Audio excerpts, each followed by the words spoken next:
It's considered the most powerful civilian oversight board in the country, but it's falling short in its responsibility to the city of Milwaukee in recent years. The I-Team's Sean Gallagher questioned the man who chooses the members of the Fire and Police Commission, Milwaukee Mayor Tom Barrett, about whether the community can trust his decision-making after years of instability and credibility questions. They're in charge of all the hirings, firings, promotions, demotions, rule changes, basically everything that has to do with the Milwaukee Fire and Police Departments. But in recent years, it's the Fire and Police Commission itself that's been in need of policing. We will take a roll call vote. All right. Excuse me? Yes. What are we voting on? The last 3 years have been nothing short of a mess for the Fire and Police Commission.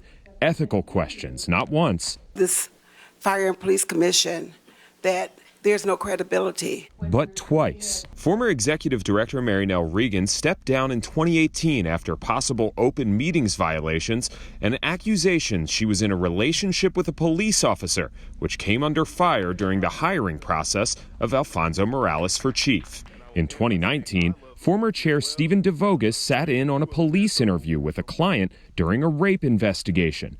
The city's ethics board was forced to stop its investigation after DeVogus resigned, saying they don't have jurisdiction anymore. And last year, the FPC demoted former Milwaukee Police Chief Alfonso Morales, which a judge later reversed.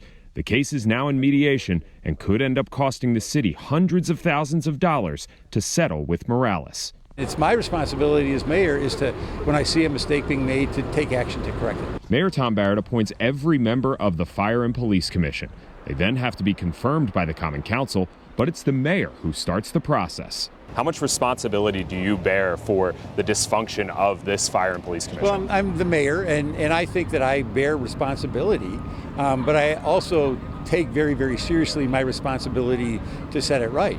Mayor Barrett recently nominated 3 new Fire and Police Commissioners: Joan Kessler, a former U.S. attorney, Ed Falone, a law professor at Marquette, and Linnell Ramey, a local community leader. I just look forward to the future, right? I look forward to kind of a clean slate. Does it feel like you're going into a burning house right now? There's still some embers there. I'm not sure it's full-blown flames. I think mistakes that have been made in the past, I can't do anything about. Ramey and Kessler wouldn't speak to what happened before, but feel they can be a part of the change necessary for the Fire and Police Commission to regain its credibility. Ed Falone declined to participate in this interview. The nominees for the Fire and Police Commission are going to get, I think, much more scrutiny from members of the Common Council as they come before for confirmation.